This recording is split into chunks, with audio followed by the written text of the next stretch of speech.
You are listening to Mpumalanga's most progressive radio station, and it is the only fastest growing radio station in the province of Mpumalanga. We're coming to you in about 7 frequencies here, just to cover the whole province of Mpumalanga. It is 101.6 if you are in Dalstrom. Do let us know how are you getting in touch with us. Now, Mpumalanga, since 1998, 5 communities have been struggling to resolve a restitution claim over the Kruger National Park. Now, this evening we're joined by one of the 5 community trustees, Ubabu Richard Miyambu. He's here to tell us more about the delays that have now emanated from that land restitution claim. Babu Richard, a very warm good evening to you and welcome to Rise FM. Good evening to you, sir, and your listeners. You know, talk to us around the background of this land restitution claim. You know, why it is now taken up over 23 years for a fair compensation to be administered. Let me start here, sir. I think for the government to take so long, they are doing this intentionally. You know, we are having this problem for a long time. So we don't know. We tried by all means from the beginning, from the onset. These guys, when we started, they didn't give us a chance to get a legal rep. We signed this thing without a legal rep. So that is the beginning. I think it's where we made a mistake, but we were forced to sign. So now, after then, when we denied whatever they imposed to us, it's where they are trying to duck and dive. And they are forcing us, it's take it or leave it. It's what they are telling us.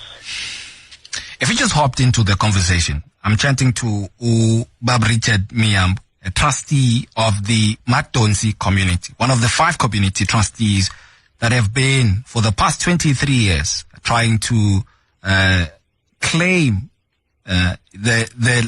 what's rightfully theirs in the Kruger National Park. And he now joins us to bring more context around that particular conversation. Bab Richard, maybe talk to us around why is then the financial compensation calculated on a portion of the hectares rather than the initially hectares that were claimed?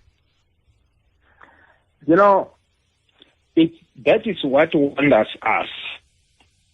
What happened from our own black government? You know, I don't know how can I put it. What happened from our own government, you know? They are worse than the apartheid government.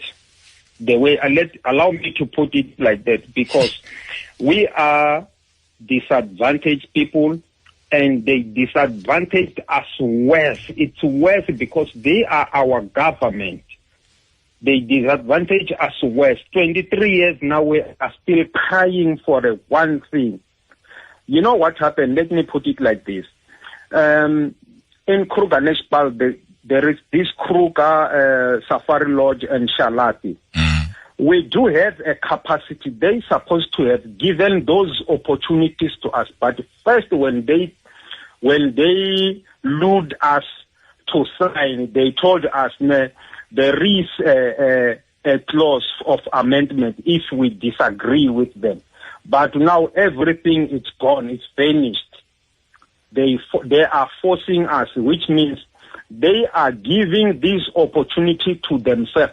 Allow me to say to themselves, because we don't know the company they've been given. How did they give a certain company an opportunity to develop in Kruger National? Meanwhile, we are there standing, waiting. They promised us they will help us. They will give us. We are the first priority. But today, it's none of that. In your view and lived experiences, do you think there is willingness from government to actually implement, equitable redress? When we talk about the equitable redress, we had a belief that they will do such. Ne? But in other words, they are giving that equitable redress a big boot. So, which means they are far away of doing an equitable redress. Yeah, no, it's a really worrying pointers that you have raised there, Bab Richard. Mpumalanga, Bab Richard is the trustee of the Matonsi community. Now, Matonsi community is one of the 5 communities that have been, since 1998, have been struggling to resolve a restitution claim over the Kruger National Park. Now, you'd remember that land claims against one of South Africa's iconic natural heritage sites, should be demonstrating how environmental and land rights could coexist. But unfortunately, that is not the case as we stand now. Bab Richard, considering the number of years that this claim has been going on, how is the relationship between the affected communities? The families are fighting each other. Most of the people who have started this have passed away. It's a painful thing. But when I say this again, we are talking about Kruger National Park. Yes, sir. We do understand and know that we won't go back and reside inside Kruger National Park. But we need our developmental right. We need the tracing title, which is a notarial title deed. So if they can do such a thing like that, as I said, they gave Kruger Safari Lodge to some other people while we are waiting. Since from 1998, there was this cabinet memo of 2002. We were there, but they changed it in 2008 in order to put us aside. The worst part, our government are the one who are failing us.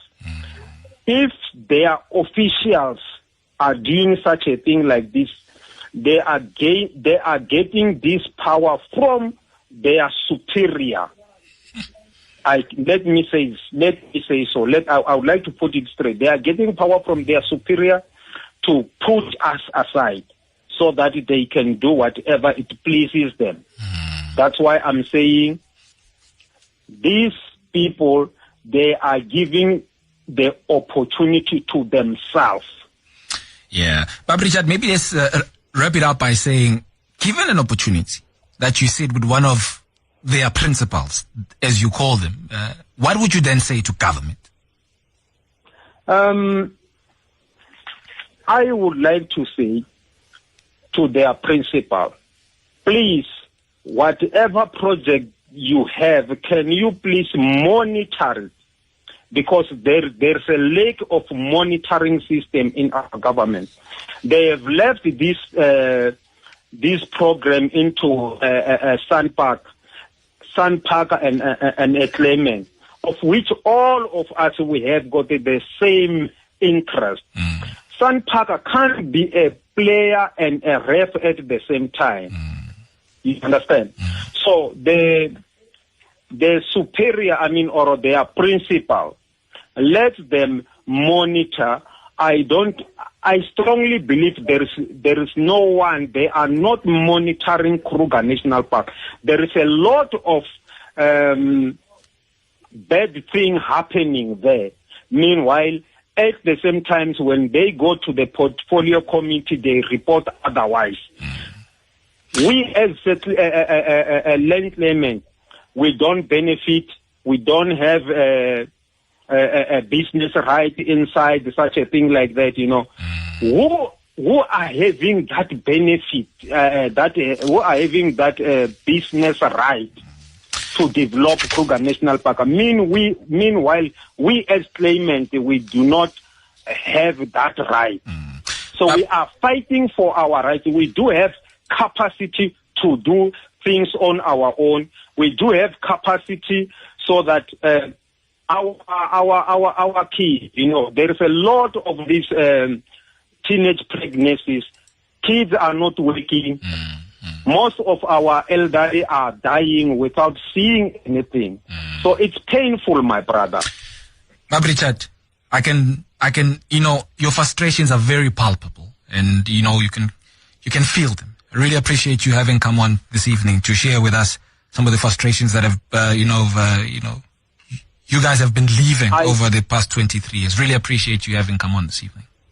I thank you so much to give us this opportunity. Without a doubt, this is Rise FM, definitely a radio station of the province. Really, really appreciate hearing such context there coming through from Ubabu Richard Miyambu, who's also the trustee of the Madonzi community, one of the 5 communities that have, for the past 23 years, been struggling to resolve a restitution claim over the Kruger National Park. Mpumalanga, you're on Rise FM in 60 minutes. Let's bring you now the diamond in the rough, apparently. That's what my producer calls it. Coming up next.